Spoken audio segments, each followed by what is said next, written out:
So I wanted to start off this interview powerfully. So I reached out to a mutual friend, uh, and you know this guy very well. So I have some kind words from John Wysocki. So this is the former drummer for Staind. So he's been on every Staind album in their discography. They did just Yeah, announce a new album finally. And now he's playing with Lydia's Castle. So lots of great music yeah. coming out with him. This is what John has to say. He says, I always was a big fan of Chad. He's a very creative player who isn't afraid to step outside the box. His style is great for any band that wants little tasty fills or hits well placed in a song. We had some fun on the road back in the day. We became fast friends and we both just loved what we were doing, which was playing. I would love to see him again soon and catch up. Great guy, great player, and great bandmate. I always wish Chad the very best. So that's from John Wysocki of Staind. Well, thank you, John. Yeah, man, that dude is, um, you don't realize how good a drummer is until you have to play their parts. You know, I think I can say this for all musicians. When you're at this caliber and not this caliber anymore, we have a tendency of being really critical on other people. We always have an opinion, right? And over the years, I'd be like, oh, this guy's good. He's all right, whatever. You know, people bash Lars Ulrich. Here's my whole thing about Lars. One, you don't have his money. Two, you didn't write those songs or play on them. And three, you could never emulate the way he played. So the new way that I look at musicians is if you can't play exactly like them, you have no right to talk bad about them. Because we're all trying to do what we love to do. I always say this, we're always blessed equally, just different. Everyone has something to say on their instrument, right? Who am I to say this guy's worse than this guy? There's no such thing. That's an opinion. You can't prove it. So when I hear, and I did my fair share of joking around with drummers and musicians, but then I really thought about it. It's like, maybe John never got the credit that he rightly deserved because that band is derived on melody and Aaron's amazing voice. But there is a lot of intricate parts in Staind that was so cleverly placed that in a blink of an eye, you missed it. It's not like a Rush where you're going to see these guys play in 21:16. But when you play the parts, it can sometimes feel like that. There's that saying, simple is more. And I think Staind is one of those bands that just really, like I said, cleverly put places where they could shine. It's kind of like Van Halen. I love Van Halen because they have some intricate moments, usually in like the pre-courses and like Panama, where it's like you're scratching your head. You're like, wait, I gotta kind of practice that. One of the hardest songs today is Jump in the bridge for me. I can play Tool, I can do all that stuff, but that song in Jump, that one part in the bridge, it's tricky. And I think that's a great musician quality to have where you can turn it on and turn it off. And I think John, as he complimented me, I'm going to compliment him. He played some really cool drum beats that really, to me, made the song even better. Yeah. So thank you, John. Yeah, I had when I did an interview with him, I gave him a compliment, and you're about the only person that I can give the same compliment to, where both you guys have this unique way of adding hooks to songs. I mean, you don't that frequently hear drummers adding hooks. A lot of times they're just, keeping time or whatever. But with both of you guys, I mean, there's so many Staind songs where there's these little fills. He has this thing he does with hi-hats and cymbals that nobody does. And, it's been a while is one of the biggest songs of all time. In But 2001, it was the biggest song. And it's like, just in the little pauses between the vocal lines, there's these little drum things that keep your attention, and people that aren't musical probably don't know what just happened, but they're still hooked into the song because of him. They appreciate it, but can't explain what they, what they heard. I think you hit the nail on the head. John, like I said in the previous podcast that you did with him, his delicate touch and his fire when he needed to hit hard, he's a big boy. I've seen him hit hard, like shake the riser, and I'm like, whoa. But then I've seen him play so subtle, and I think why I loved his playing so much was his finesse on the hi-hat, like you said, but his splash work, where he put splashes, Fade, all these songs where he does the Chinas and stuff like that.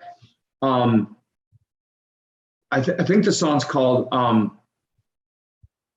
because there's two songs in the set that I played, Open Your Eyes. I think that's on the... that's from the Heavy self-titled album, right? 2011. Which one's the Break the Cycle? Eyes Wide Open, or no, Open Your Eyes is on Break the Cycle, I believe. Okay. I could be wrong. Yeah, I am a big Sting fan. I got you have Break it the right Cycle there. right here. Yeah, and I'm pretty sure. Now what I'm excited about is the albums that you're seeing on the wall are my favorite 12 albums from 12 guests I've had on the podcast. And what I did is, you can see there's a gap here. I went and got 6 more frames, and now that I've interviewed you, I can put Phobia up there as one of my favorite albums. And as you described things that John was doing, I feel that way with you're playing on Phobia. So we're going to dive into Phobia. Yeah. But that album, it's like, to me, the drums are like a massive, massive part of what makes that album amazing. And I find that you have all these hooks in there. You have all these memorable moments. There's all this unique stuff. There's complicated stuff. And so I just wanted to say that, as we say that about John as well. You two are kind of my 2 drummers that I put up there for that amount of creativity. Thank you. Also another drummer that's kind of, in my eyes, a little underrated, but he's a phenomenal drummer. Like, you wouldn't even know what he does in that band, what he can do with Martone and all that kind of stuff, is Daniel Adair. Nickelback. Yeah, he's playing 4 on the floor. He's doing his job. But that guy, he's like a John Musaki. He's a chameleon. He knows what he has to play for the song, still can do his Daniel Adairisms, but still is like a really underrated drummer in my eyes. And Canadian too. Yeah, so he was with Three Doors Down first, right? And then went over. Man, and then Greg Upchurch, and then it's crazy how, it's improbable for a musician to be in one of those household name bands, those platinum bands. That's hard enough, but then to be in both, say, Three Doors Down and Nickelback is ridiculous. And in your case, with Breaking Benjamin and Black Label Society, I guess if you're seeing the trend of these amazing drummers that keep going from great band to great band, I guess that's the common link, is that those musicians are great and they're perseverant and they've networked and people appreciate them and all those things. Yeah, I won't say it because Wasaki is a friend of mine, or Adair's a friend of mine. These guys are really great people off the drum set. That's a big thing for me. It's like, I don't care how great of a drummer you are. If you're an a-hole, you're not a good drummer. Unfortunately, that's how it works in my mindset. And off stage, I hit it off with John great. And I think it's because we respected each other's craft. We understood how they played and how they brought their band to another level. Drummers don't get a lot of credit as songwriters because we hit things for a living. But like we said, how we were just talking about John, those parts, if they weren't there, I don't know.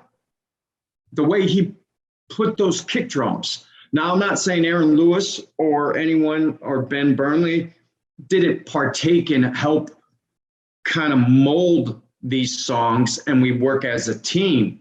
See, that's the one thing people don't realize anymore. It's teamwork. It's not I and team. It's we. And the phobia drumming, a lot of it was me. But there were parts that Ben brought up. And I'll give credit where credit's due. And he came up with some cool ideas, and I took those ideas and I built off of them. Because he was a real stickler of hooks.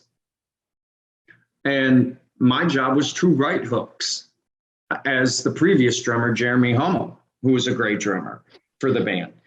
I mean, when you listen to So Cold, it's simple, but it's so effective. It's We Will Rock You.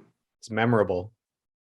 Exactly. So in my career now, I can do all the crazy stuff, but I still haven't wrote In the Air Tonight or, you know, Jack and Diane drum fill.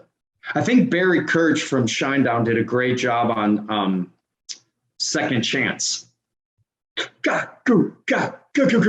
Right? It's so simple, but it's actually harder than what you think, because it really, you got to get out of that box of drum clinic. Now you got to write something that's timeless. And when you hear In the Air Tonight, whether you're a drummer or not, it makes you able to feel like you can play it. That's where I want to get. I just want to write one simple, honest God fill that just like people are like, man, shut up, the part's coming on. You know, that's what I look forward to. Yeah, you and John are on the same page, because after I did the interview with him, I asked him, hey, can you think of anyone that would make for a great interview in the future? Any recommendations? And he said Daniel Adair. So he's going to reach out and just see if it's something he'd be interested in. So you guys are on the same page about Daniel as well, which is cool.